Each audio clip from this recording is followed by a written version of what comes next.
Hi mga mi, andito na naman ang anak ng mga utang na nagpunta mo ako, mga taga-pulat ng pwet, at ang naman ng tut.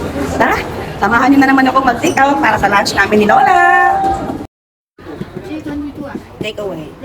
Ayan. Tong ling cha.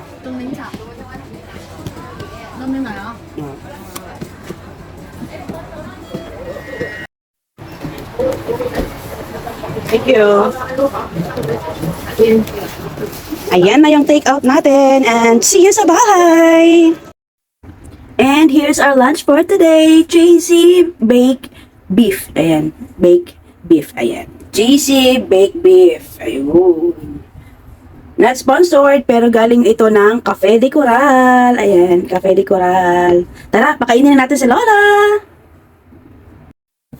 Hello, good afternoon. Tara, mag-lunch na naman tayo. Kasama na naman natin si Lola. Hi. Good afternoon. Good afternoon. Hi now. Di ba nasa mood siya kasi wala kami pasok for today. Sabado ngayon, supposedly may pasok si Lola. Kaso, signal number 3 kami ngayon dito sa Baguio. Pero wala pa naman siya. Ganito naman talaga dito kapag T3. Hindi pa naman masyado. Pero nag-aabiso o nagpapaalala na yung government na walang pasok. So, hindi kami pumasok. So, ayan, ang saya-saya ni Lola kasi matagal-tagal siyang nakatulog. At syempre, ako, tingnan nyo naman yung mukha ko. Magang-maga, pati mata. Kailan ba hindi na magayan?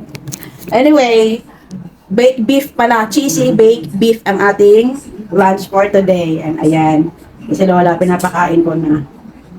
At may kwento ako, yung ka-dinner pala namin kagabi ay pinsan yun ni ma'am na doktor sa England, yung babae. Tapos, kahapon lang sila dumating, inuna talaga nilang kitain si Lola. Ayun. Tuwang-tuwa naman ako. Isang beses ko pa lang yun nakita, tapos, gabi naman sa makasabi sa akin, "Uy, tumaba ka na."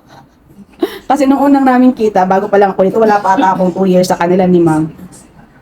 Tapos sinabihan niya ako na kaya ko ba daw buhatin si ma'am kasi nga daw maliit daw ako.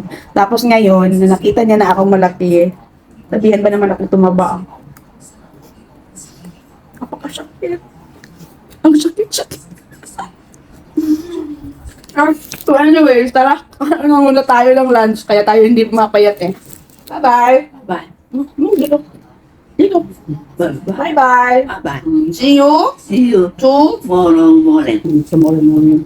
Bye. See you tomorrow morning. Ingat mga men. Always remember, don't forget to smile.